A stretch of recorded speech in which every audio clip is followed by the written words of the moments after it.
Hey, folks, and welcome to this month's ranking of the albums. For today, we're going to look at the albums of Ronnie James Dio, specifically the Dio Band. He's got 10 records out. So instead of picking a top five, what we decided to do is we're going to rank them from 10, our least favorite, to our favorite Dio records. And to join me in that endeavor, I've got a couple of Dio experts and huge Dio fans. I have Martin Popoff with us. How you doing, Hack? How are you, man? And Pete Pardo to share in the Dio festivities. What's happening? How's everybody doing? Good, good. Great. Ready to roll. Didn't we just do something like a minute ago, Pete? Anyway, we always start the same way. At least I always like to kind of get a feel for when did you first hear Dio? What was the first exposure to Dio? What got you into Dio? So I guess Martin, will start with yourself. Wow, I would say it would have been the first Rainbow album, so 75. I would have been 12. Definitely knew that album was coming out and was ready for it and heard it. Was mildly disappointed, kind of liked it. Loved Rising to death. Rising was always the album we rated as the very first album we ever heard as kids that had no mellow songs on it. So that was the great thing about Rising. It was solid 6 out of 6 songs. Right. But yeah, that's where I came in. Didn't know Elf before that. But yeah, Rainbow, Richie Blackmore's Rainbow. Cool. What about yourself, Pete? That would have been with the Heaven and Hell album by Black Sabbath. That was my first introduction to Dio, and I absolutely love that. And then I got Rising and the first 3 Rainbow albums, and then Mob Rules came out shortly thereafter. Saw them live on that tour for at the time Black Sabbath was my favorite band, and then you blink and he's gone, and I was all disappointed in that. But then the first Dio album came out, and the disappointment ended, and they became one of my other favorite bands. So, yeah, there was a lot of Dio stuff going around for me right around the same time, because once you got into one of those records, there were all these other ones to check out if you hadn't already at the time. And I've been a lifelong fan ever since. And I think one of the saddest days of my life was when he died. That was bad. Yeah, you know what? For me, it was the Black Sabbath connection, same as you, Pete. The Heaven and Hell, the Mob Rules record. I saw that same tour. I saw the Mob Rules tour when they came to Toronto, and man, and that was actually my introduction to Dio. And really, that was the first time I really listened to Black Sabbath was with Dio singing. So my version of Black Sabbath is actually with Ronnie James Dio, and I still prefer that version over the other versions. And yeah, I mean that. Dio's just got one of those voices. The guy could, if you've got like a driving, heavy, chunky guitar and bass and drums, you could give Dio a phone book and he can make it sound good. He's just got such an amazing voice. For me, Dio, and I would say him and Rob Halford for me are probably my top 2 favorite metal singers, hands down. The guy's just incredible, Okay, let me just say a quick hello to the folks that have joined us, and then we'll get into our list. So I want to thank Mitch for being here. William De Silva, Guitarman 45, John the Dark Wizard, how are you? Lars Guitars, Jason Budney, nice to see you. Papa Blue, just going down. Lars, I get everybody. I think I got everybody. Guitarman 45. Okay, I think I got everybody that's commented so far. So what we're gonna do, because Dio has 10 albums, and what we've decided is we're first gonna go 5, 5, and 5. We're gonna pick out our least favorite, and then we'll go one by one for our top 5. So let's start with you, Martin. What are your starting from 10 up. What are your least? Okay. All right. In number 10 slot, I have Magica. This is a little bit of a case of, this is a show we could do at some point, maybe a Sea of Tranquility show or something, but the be careful what you wish for idea. And in this case, it's like, I'm sure all of us, every Dio fan would have said, wow, it'd been great to have Ronnie do a concept album one day, right? And then he does it, and the story's kind of wishy-washy and strange and typical and mystical and kind of dark, and it's like a little hard to understand, and he's got to explain the whole thing. And musically, I find this to be it's definitely, in all of my albums, actually, in my bottom 5 will be the slow Ronnie James Dio era kind of thing. And this one really feels that way to me. I find the drumming very sparse. I just find it very kind of morose and simple, and it's just got kind of a cloak of doom over it, but too much doom that I don't really want to hear. And not a big favorite for me. Magica, March 21st, 2000. Next is Lock Up the Wolves, the one album with a young Rowan Robertson on guitar. And when this came out, I was horrified because this really starts the slow period. I mean, there are so many slowish songs on here, and even when the stuff isn't slow, it's got kind of a production coagulation to it. I don't think that the drumming is particularly great on it either, but things like Evil on Queen Street, I mean, just so nothing going on in some of these songs. Born on the Sun, I mean, Wild One's pretty decent, but I just feel even when he had a head of steam, it just wasn't really working. And this is him starting that period. I remember talking to Ronnie, and he basically at one point, asking about the slow thing, he would say it's easier to write vocals and vocal lines and vocal melodies to slow songs, and that's why he likes to do slow songs. So staying on that theme, Master of the Moon is my number 8, September 7th, 2004. I mean, I really love One More for the Road is probably my favorite Dio song from 1990 all the way to the end. This came out, September 7th, 2004. But Can't Stand the title track, End of the World, Shivers. The next two after that are really slow. It picks up a little bit later, but again, it's got that kind of sparse, simple drumming where it's like Dio's almost like telling, who is it on this? Is it Simon? Simon, right? Yeah. Yeah. So it almost feels like he's telling Simon to just get out of the way and leave room for everything else. Craig's guitars are very thick on here as well. That's what happens with all these slow ones, kind of thing. And then next I have Strange Highways. I think my front of it's framed up somewhere, but Strange Highways. What am I doing here? Where is that? Anyway, Strange Highways is next. I actually think that's a little bit more of there we go. I think that's an improved version of the slow thing you had going on earlier. So this is 93. This is after he comes out of the Dehumanizer period back. I find this is more expensive sounding than Lock Up the Wolves and more expensive sounding than Angry Machines. It's the first one with Tracy G. It just feels still like a major label release, and it kind of is the last major label release. I feel of all the slow period albums, this is the one that has the most creativity to it. And then Angry Machines is my number 6. There's the trio, showing the trio version of the band on the back. So Vinny's here. I think Vinny goes a little kind of out of his head and does some really creative things on here. It's Tracy G. This is the one that was much maligned, as was Tracy Live, for being kind of like almost too dirty and grungy, but it's not particularly slow, and it's got a lot of variety on it, and I kind of like it. So that's my number 6, October 15th, 1996. There you go. Cool. Wow. Okay. Pete, what about yourself? Bottom 5. This is a very puzzling catalog, and I've always kind of thought that. Yes, it is. There's some brilliant highs. There's some not so brilliant lows. There's way too many changes in personnel.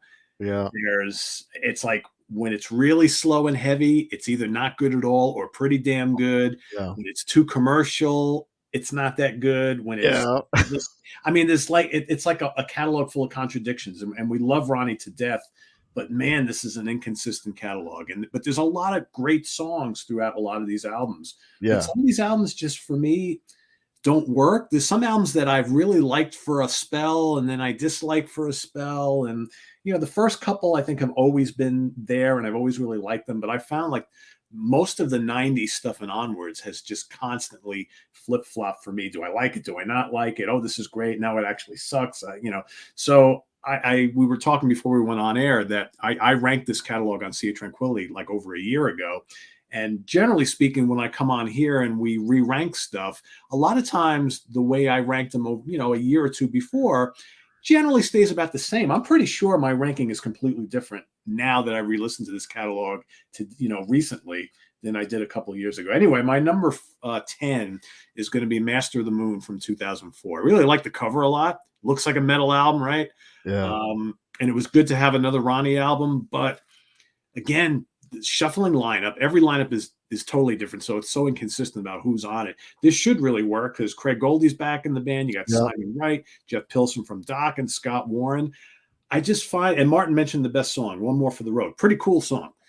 The rest of it's just unmemorable. I don't like the production, and I struggle to even tell you how most of these songs go, and I've listened to this countless times. It's just, to me, it's just not a very pleasing album to the ear. It's not awful, but it's just not memorable at all. So that's my number 10.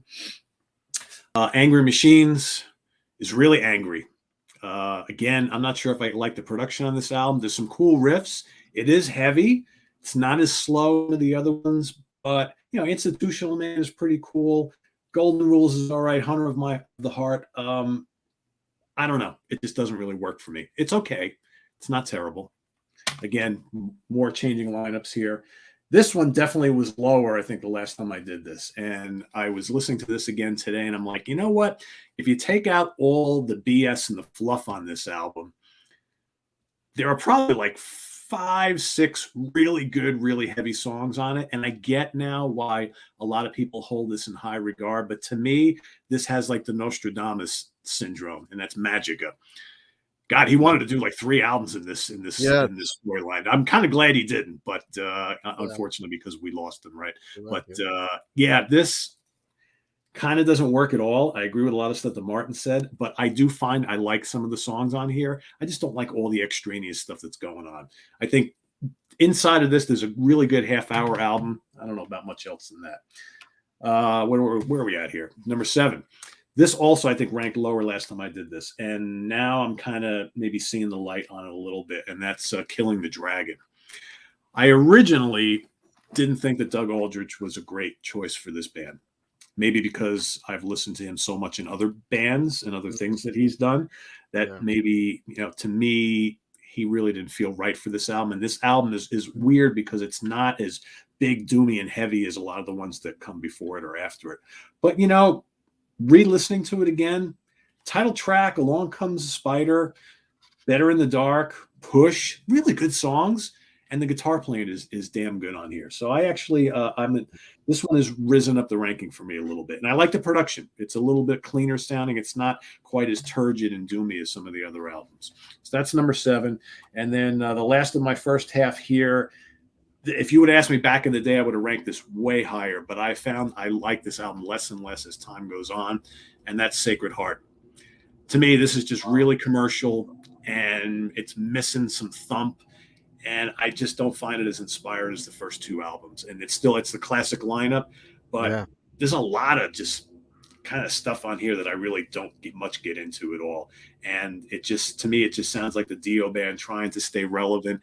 And maybe the record company was like, well, you guys got to have more hits like Rainbow in the Dark. And I get it. But man, Rock and Roll Children, Hungry for Heaven, King of Rock and Roll is good. Title's track is good. Don't like Shoot Shoot. Fallen Angels is all right. I don't know. I'm just not crazy about this album. And I just wonder as time goes on if this will sink even lower. But right now it's about in the middle of the pack. So there you go. Those are my first in the bottom half, I guess. Wow. We're going to see a lot of variety on this. Yeah, I'm seeing variety just between you two guys. And Okay, here's a third layer of variety. So for me, number 10 is Angry Machines. 96 Tracy G. For me, that was like a left turn down a dark alley. What the hell were you guys thinking? My God, man. It's, the riffs were all just grungy, noisy, not memorable. I mean, it's not suited for Ronnie. Ronnie sounded out of place on that record completely. It was an experiment gone wrong. I mean, the only positive thing I'll say is kudos to Ronnie for experimenting and not just, trying something new. But that, for me, that experiment failed miserably. And not too far behind that is Strange Highways is my number 9. And I don't know, the Tracy G stuff just doesn't do it for me. The title track is cool. It's a little better than Angry Machines. Jesus, Mary, and the Holy Ghost is a pretty good song. But otherwise, just not strong, not memorable. Too much of that atonal, dissonant kind of vibe that was, like the sound of the day. This came out in '93, and I don't know, that stuff just. I want hooks. I want hooks. I want catchy. I want something that's going to grab my ear, and both of those albums had no elements of that. At least not for me. They just didn't do it for me. You mentioned Magica. Magica for me, that was number 8. That was sounding a little closer to the classic Dio, but still misses the mark. The best song on that album for me is Chalice. I thought that was a pretty good song. It's ambitious, but there's just not enough good songs on there. It's not very memorable. Loving My Insanity is the other song that I kind of dug on that, but yeah, it didn't work for me. Killing the Dragon was my number 7, 2002. It's a pretty good album. That one's got a nice mix of up tempo and slow songs. It's not a lot of the dirgy stuff. It kind of balances out a little bit. I love the song Rock and Roll. The title cut is good. Better in the Dark. I like that song too. The guitars on this record sound really, really good. I think Aldridge is playing phenomenally on this. I always loved Doug Aldridge as a player, and he's just an amazing player. I mean, that guy just brings it to whatever project he's in, and did a really good job on the record. But that's my number 7, and this might freak some people out, but my number 6 is actually Dream Evil. It's a good album. Craig Goldie is the guy for Dio. That was the first record with Craig Goldie. It's got some good riffs and melodies from Dio. I did All the Fools Sail Away, great song. It Could Have Been a Dreamer, great song. When a Woman Cries, a great song, but there's just not enough great songs for it to, the other ones are just better. It's a great album, but the top 5 are just a hair better than that. So unfortunately, Dream Evil fell to number 6, and I know that was his golden period, but I think he's got better stuff, than that. So that's where that one fell. So yeah, like I said, all 3 of us are like all over the map with our bottom 5. So I'm curious to see what the top 5 are going to be. So let's start with that. So Martin, what do you got for your number 5? All right, my number 5. I just did a History in 5 Songs with Martin Popoff podcast episode called Fade Outs. And it's all about different things that happen as a song is fading out, when a band does fade out a song. And I used as an example Killing the Dragon from Killing the Dragon. So this is my number 5. Go listen to the end of this and keep turning it up as that fades out. And you'll hear the band doing all these wild switchbacks and alterations on the riff. As I said in the episode, I think they spent more time on the fade out music, like learning to get all that in sync than they did on the rest of the song. But having said that, Killing the Dragon is my second favorite Dio song from the late era. I remember interviewing Doug about this album, and he was adamant that he didn't want to do a slow doomy album. He'd had it with that. And so it is quite up tempo. It's quite commercial. It's still got that very almost too neat sound on the drums. The way I complain about the classic Ted Nugent albums with Cliff Davies. I feel there's a bit of that happens in these later era Dio albums. But I love Along Comes a Spider. I like these more commercial songs on here, like Push. I just think it's a good, solid, up-tempo Dio album. I have no problem with it. It's one I've got on my iPod that I play quite often. Can't play any of these other ones because they'd be just too depressing trying to jog or whatever. My next one, number 4, is Sacred Heart. I do quite like this album. The production is quite bad on it. It's very kind of screechy and yangy, and as Pete says, it's missing some bottom end. I think it's got the one thing I really like about it is it seems to have a world weary, mournful quality to it. Like you could hear that the band is breaking up, and you can hear some darkness, even though it's commercial sounding. And I like that kind of about the theme of it. I love Sacred Heart, Another Lie, Rock and Roll Children, and not so much. Hungry for Heaven is really commercial, and I actually kind of like it. I really like the verse part of that one. Like the beat of Heart is cool, Just Another Day is cool. So yeah, I was disappointed when this came out for sure, but still, I kind of have quite a bit of time for it still. My number 3 might surprise people because I do have a very contrarian choice that I'm going to rave about in a second. But here's my Holy Diver tour booklet. So my next choice is Holy Diver. I know that's kind of sacrilege, but to me, it's sort of the raw version of when it gets refined and I think a little better on Last in Line. Obviously, it's chock full of classics. It's an amazing album, but over the years, as I listened to it more and more and more, I found it a little like Angry Machines in a way. Only in the way that I find the production a little bit too stripped down and a little bit too raw. But it's an amazing record, of course, as well. Number 2, I went with The Last in Line. I think, like I say, I think the keyboards are a little more sophisticated on here. Everything just feels a little bit more locked in. There's a little bit more confidence to the band. We Rock is one of the greatest songs they ever did. I Speed at Night is a great song as well. I love One Night in the City. An amazing song. My 3 least favorites are Evil Eyes, Mystery, and Egypt. I love Eat Your Heart Out as well. Breathless, I guess, little down as well. But One Night in the City, Last in Line, and We Rock are my favorite of probably the whole Viv Campbell era. But yeah, love Last in Line to death.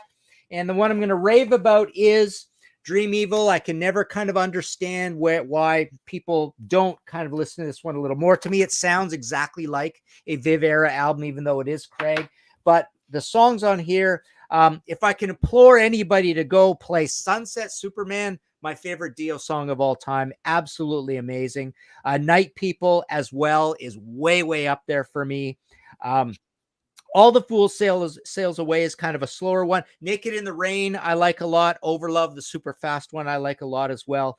Faces in the Window is one of my favorite Dio songs. So this one to me feels like Sacred Heart's a bit of a letdown of the Viv era, and to me, this feels like the greatest of the Viv era songs, albums, even though Viv's not even there. It's a Craig Goldie one. Craig, I think, was probably feeling within his own heart and probably some direction from Ronnie to be a little Viv-like on this. I think Craig gets more into his own later, and you get that kind of brownout, that thing we complain about on the Vinnie Moore albums of UFO. You get kind of a brownness to the songs later on those recent albums, and that's why they're all kind of really low for us. But no, I just we did a Contrarians episode where I raved all about this as my favorite Dio album, and yeah, I just think there's 4 or 5 songs on here that almost nobody really kind of remembers or pays attention to. It dropped like a rock sales wise. I mean, they went platinum, gold, and this was nowhere even close to certifying, which blew me away as well. So there you go. Dream Evil, July 21st, 1987. My favorite Dio album. Wow. All right. Cool. Pete. All right. Number 5, 1990s Lock Up the Wolves. I like this album. Again, kind of a one and done lineup, right?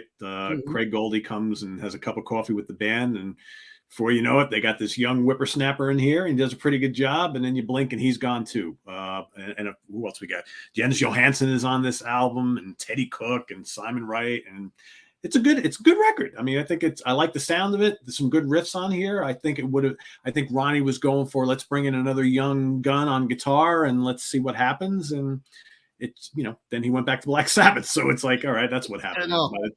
And then by the time that blew out, Rowan is doing something else. So what are you going to do? But Wild One's good on here. Hey Angels, Night Music. I like the title track a lot. I think it's a fun album. I dig it. I would have liked to have heard more from that lineup, but that was not meant to be. All right, so I'm going to go kind of a little against the grain from the both of you. And this is one of the albums that, for me, of the latter period, have really risen up the ranks quite a bit, more so than the other one that came out right after it. I'm going to go Strange Highways from 1993. Nice. Yeah, this is kind of turgid and heavy and doomy, but I really like this one a lot. I think the riffs are absolutely crushing on this album. The title track, Evolution, I mean, Give Her the Gun. There's some really, really heavy stuff on this album. And the weird thing is, this album works for me where Angry Machine doesn't. I don't know what it is. There's something different about Angry Machine that doesn't connect with me, yet this one does.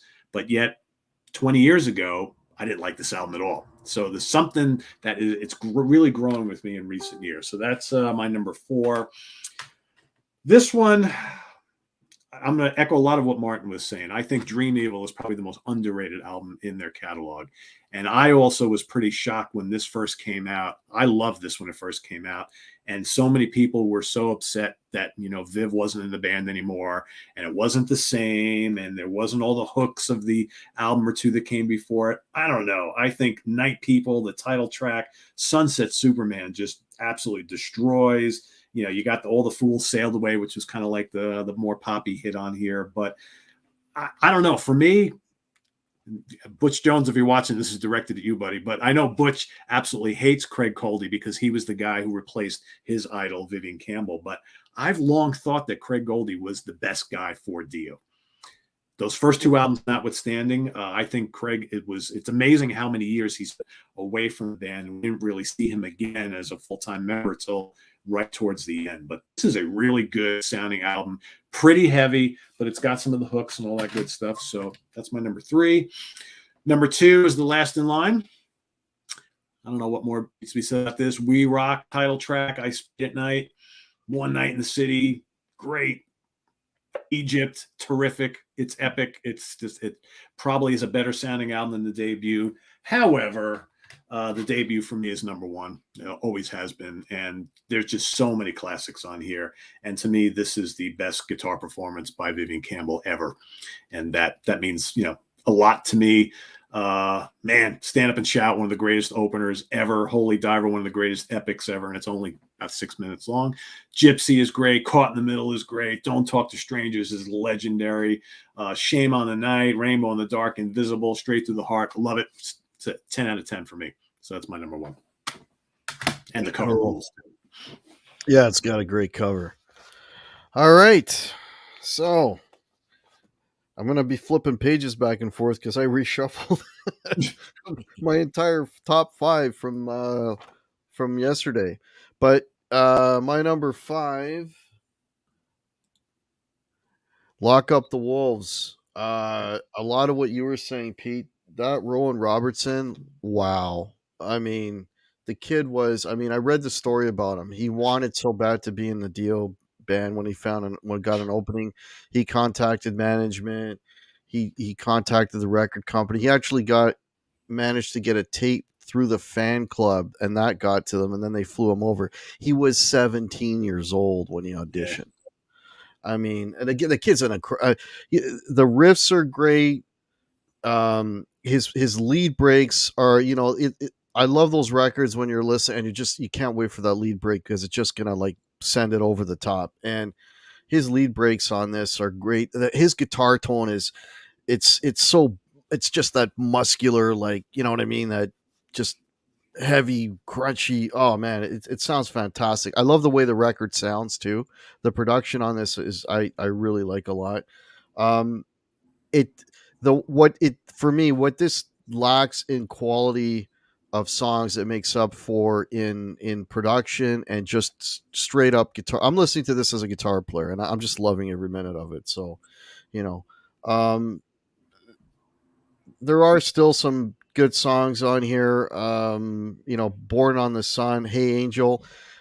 One of my favorite songs because there's just a lot of variation going on. That song that I think it's one of the last songs on the record is called Twisted.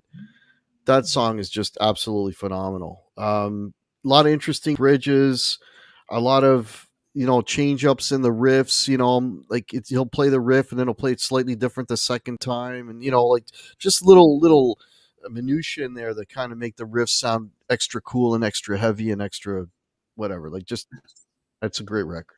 So that was my number 5. My number 4. This one came down a little bit. This is Sacred Heart. So 1985 classic lineup with Vivian Campbell. Dio wanted to be on the radio real bad. So you got Rock and Roll Children, Hungry for Heaven, those super dated keyboards. Those if you took the if you notice those songs were kind of heavy and really cool until it got to the chorus, and it's like, oh, now we got to make this part really hooky. Let's put in, because at the time everybody was doing that, the keyboards, and it just if you took the keyboards out of it and kept it heavy all the way through, those songs, I mean, they're good songs, but they would have been great songs, right? But if it wasn't for that, the record would have ranked probably a little bit higher for me. Vivian's playing, his riffs on this are absolutely killer. What I notice, I guess the main thing with Vivian is in the songwriting. Vivian seems to have, like, in his riffs and the way he plays the guitar around the riffs, and just the way the songs are kind of fleshed out. It's almost like he's got an extra gear that the other guys don't have. Do you know what I mean? There's always a little bit more going on musically, that makes the songs a little more melodic and a little more interesting. And it seems that he, and it gives Ronnie, I think, a little more harmonic territory to sing over, if that makes any sense. I mean, Vivian is a phenomenal player, and the other guys are great players too, but I think Vivian's got that extra thing when it comes to songwriting that maybe the other guys don't have. And I think that's what makes the Vivian records, like, top tier. Yeah, there's Sacred Heart for me. There's no filler on this record. Even the poppy stuff is okay, again, if you take the keyboards out. But yeah, good album, Sacred Heart, man. Really, really good. My number 3. Now, this is gonna probably freak everybody out, but I listened to this again yesterday, and this blew my mind. Master of the Moon. Okay. All right, I wrote this. I gotta read this. Great experimentation going on, but with this time, a great experimentation with the riffs and the arrangements on this song. But this time it works. Craig Goldie on this is absolutely fantastic. His guitar sounds incredible. Really big muscular riffs, muscular guitar tones. Great tones on this. A really good sounding. I love the way this record sounds. It sounds. I wish that his 80s stuff sounded anywhere near as good as this, quality production wise, because this is a big, full, fat sounding record. Dio, his singing on this is crazy good. The title cut, I love it. It's melodic, it's heavy, and it's even a little proggy. I love the title cut. Other highlights: One for the Road is great. Shivers, Living the Lie, Death by Love. For me, this is just a really good example of a straight up heavy metal album with amazing production, great playing, and incredible vocals. Like this, I listened to this. This is one I was talking about off air that I listened to it again, and I'm like, oh my God, this is actually really, really good. I might listen to it next week and think it's not that good. But right now, listening to it tonight. Like I did today, right? Exactly, right? Yeah, I want to borrow your ears for 24 hours, Hack, so I can hear all this good stuff on that. Yeah, but because, see, I had, like, Lock Up the Wolves. I thought, man, this is really, really, really good. This is going to be in my top 5. And Master of the Moon was going to be a little bit lower. And then I listened to them again, and I'm like, wait a minute. Master of the Moon is really, really good. And Lock Up the Wolves went down a little bit. You know what I mean? It's like it's so fluid, right? But yeah, that's man, Master of the Moon is my number 3. My number 2 and my number 1, pretty obvious, right? Last in Line. Original lineup: Vivian Campbell, right? Opening track, We Rock, sets the stage. The album kicks. Title cut with melodic opening to heavy riff just kills. Great songwriting. One Night in the City, love that song. Love Evil Eyes. Uh, to me, that's just sounds like just a great album by a great band, and you could tell they were just hitting on all cylinders. They were in top form. Really good energy on this record. Really, really good. And of course, number one has got to be Holy Diver. And I can imagine, like, there's a couple. Okay, so we all know what happened with Dio and Sabbath, and he forms his own band and whatever. I'm listening to this record, and I'm not crazy about the production on it. The drums sound really, it's like he's hitting tin pans. There's no bottom. There's no bottom on this record. You listen to Mob Rules, and that album sounds so big and massive. And when I'm listening to I'm just like imagining, what if these songs were like on the Mob Rules album or had that production? How much better would they have been? I don't know, but I mean, the songs are so good that despite that, it's still a great record. This is all killer, no filler on this album. For me, the weakest song is probably the very last one, "Shame on the Night." Not a big fan of that, but Gypsy kills. Don't Talk to Strangers, Rainbow in the Dark, Stand Up and Shout. Yeah, and the other thing too, I'm hearing songs on here that could have very well been written and maybe meant for another Sabbath project. Which one was it that I thought that sounded like it would? Okay, I can't remember which, but there was a couple of riffs in here. I'm like, you know what, that could have belonged on a Sabbath, on a Mob Rules record. There was a few of them, but I could picture "Don't Talk to Strangers" on the Sabbath album. Don't Talk to Maybe Strangers, the title track. Yeah. Straight Through the Heart. That riff, I think that could have very well been on that record. Yeah. Yeah, that could have been on Mob Rules or Heaven and Hell, one or the other. Minus the pinch harmonics, though, right? Tony, don't do that. No. Vivian's, yeah, I just got Vivian's playing. Yes, those records are again for me. I mean, Vivian's an amazing guitar player, but it's the songwriting. It's that little bit that he adds. There's just more. It's like his riffs are hooks. Everything is a hook. If you listen to that record, there's so many. The melodies that Dio Ronnie's singing are very, very hooky. The chords kind of open it up to that. The way he places things. It's just that I think that's the sort of the secret sauce that makes those records so much. For me, sound better albums than the other ones. But there you go. Do you guys prefer Simon or Vinny in this band? Because that's basically the only two guys who play drums for Vinny for me by a long stretch, but I know Simon can do some amazing stuff as well. It just doesn't seem like he was, it sounds like he was instructed to play a certain way here. This is the most restrained you ever hear him outside AC/DC, I suppose. But yeah, I don't know. Vinny by a long shot. I think some of his, obviously a lot of his greatest stuff is here. I mean, he's there on, what is it, 3.5 Sabbath albums kind of thing. Don't you wish Martin know that Vinny's drums sounded better on those records though? I mean, listen to Vinny's drums on Mob Rules and listen to they're anemic on this record. The first two, it's like, come on. He's doing the Vinny thing, right? And it's just there's no bottom. It's just like he's just tapping on, cardboard.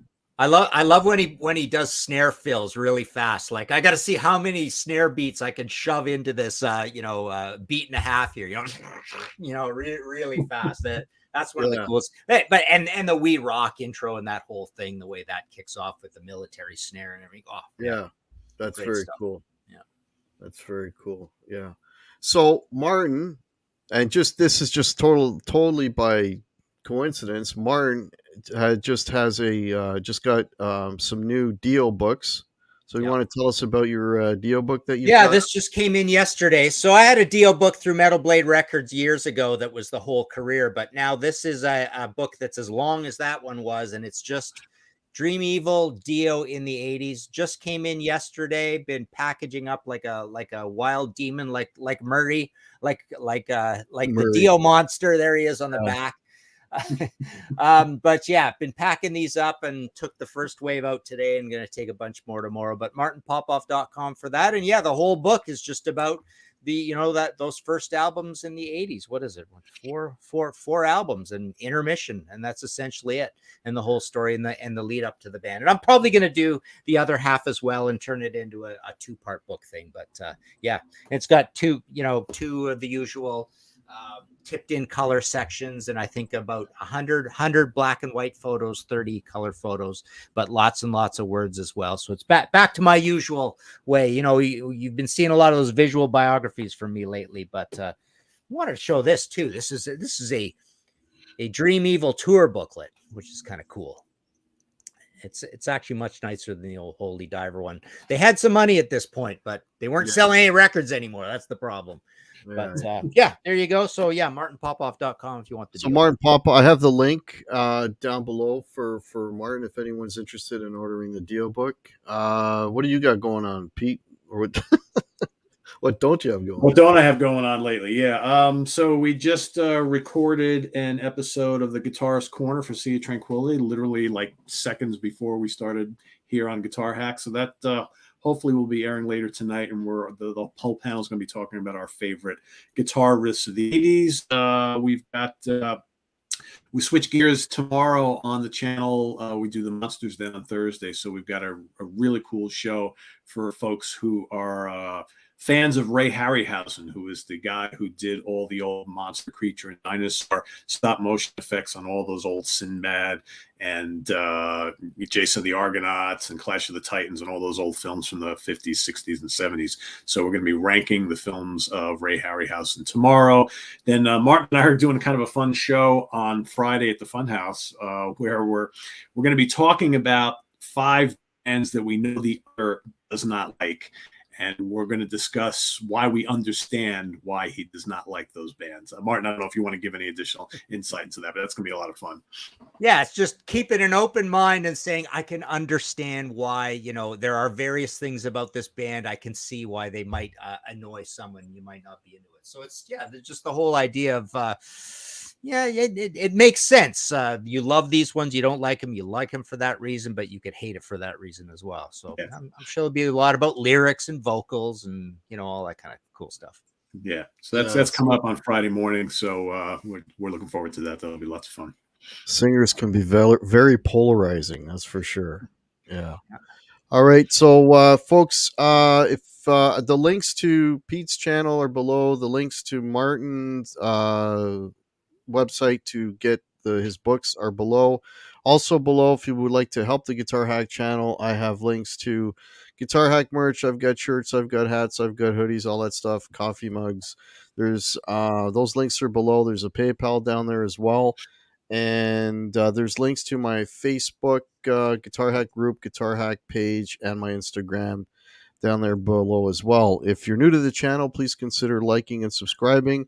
Martin, I, and Pete, we do these shows once a month. We will hopefully be doing one next month as well, and I'll have to let you know. We got to discuss who we're going to do it on, but I'll let you know in plenty of time. This Saturday, I may be doing a live show. I don't believe I got a gig Saturday, but that could change between now and Saturday because I'm getting messages. But if I am around Saturday, we'll be doing a live show. All right, okay. That's it. On behalf of Martin and Pete, thanks everybody for checking out the show, and I hope everybody has a great rest of your week. Take care, everybody. Well,